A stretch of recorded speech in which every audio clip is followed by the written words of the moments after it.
Shalom jemaat Tuhan yang terkasih. Hari ini Senin 27 Oktober 2025. Renungan harian terambil dari 1 Tesalonika 2 ayat 1 sampai 5. Sebelum kita membaca firman Tuhan, marilah kita berdoa.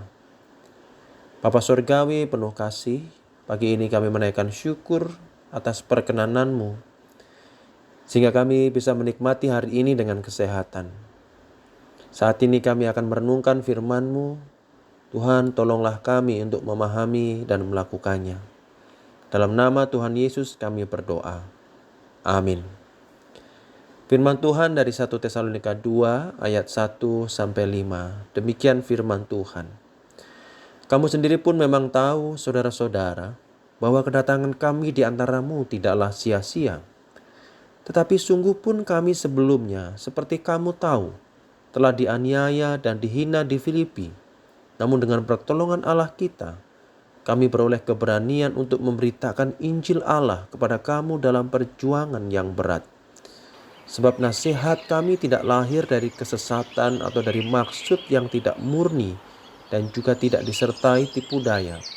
Sebaliknya, karena Allah telah menganggap kami layak untuk mempercayakan Injil kepada kami. Karena itulah kami berbicara bukan untuk menyukakan manusia, melainkan untuk menyukakan Allah yang menguji hati kita. Karena kami tidak pernah bermulut manis, hal itu kamu ketahui, dan tidak pernah mempunyai maksud loba yang tersembunyi. Allah adalah saksi. Renungan hari ini diberi judul Pelayanan Injil yang Murni. Kedatangan Paulus dan rekan-rekan ke Tesalonika tentu tidaklah sia-sia.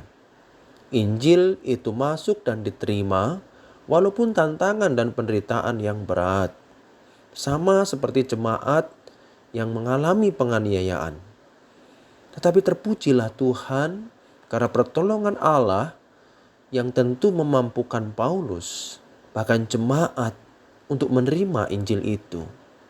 Paulus memberikan nasihat bukan untuk maksud terselubung atau ada motivasi yang lain.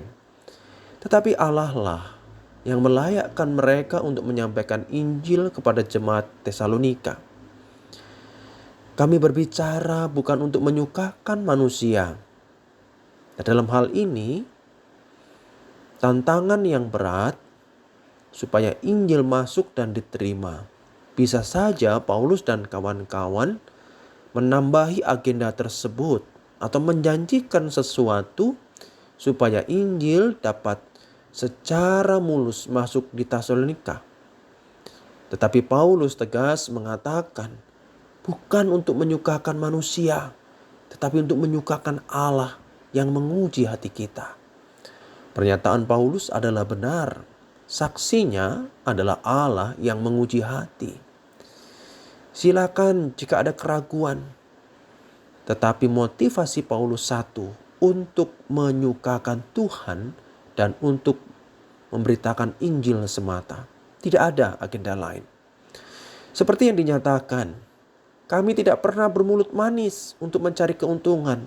Tuhan adalah saksi.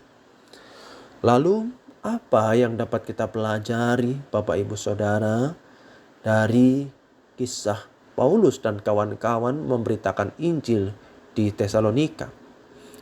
Injil selalu mendapatkan penolakan dari dunia ini karena Injil tidak berasal dari dunia tetapi dari Allah. Maka berbahagialah ketika Tuhan memberikan kepada kita hati, kerinduan untuk memberitakan Injil.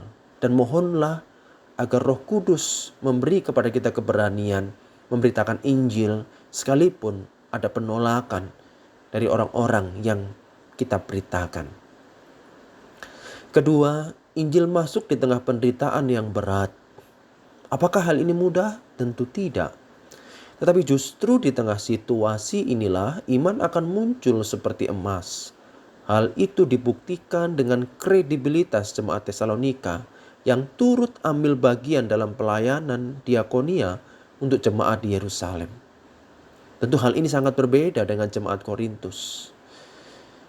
Jemaat Tesalonika yang menerima Injil di tengah-tengah tekanan penderitaan yang hebat itu, justru iman mereka muncul seperti emas yang murni.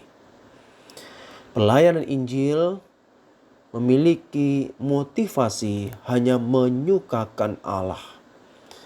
Jika Anda memberitakan Injil dan tidak untuk menyukakan Allah, maka koreksilah Injil siapakah itu.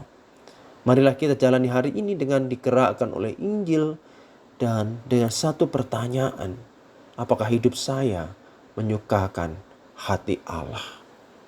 Mari kita berdoa. Tuhan, firman-Mu telah kami renungkan. Tolonglah kami melakukannya dan biarlah kami kuat oleh karena firman-Mu itu. Demi anak-Mu Tuhan Yesus Kristus kami berdoa dan memohon. Amin. Demikianlah renungan kita pada pagi hari ini. Bapak Ibu Saudara yang dikasihi oleh Tuhan, selamat beraktivitas dan Tuhan Yesus memberkati.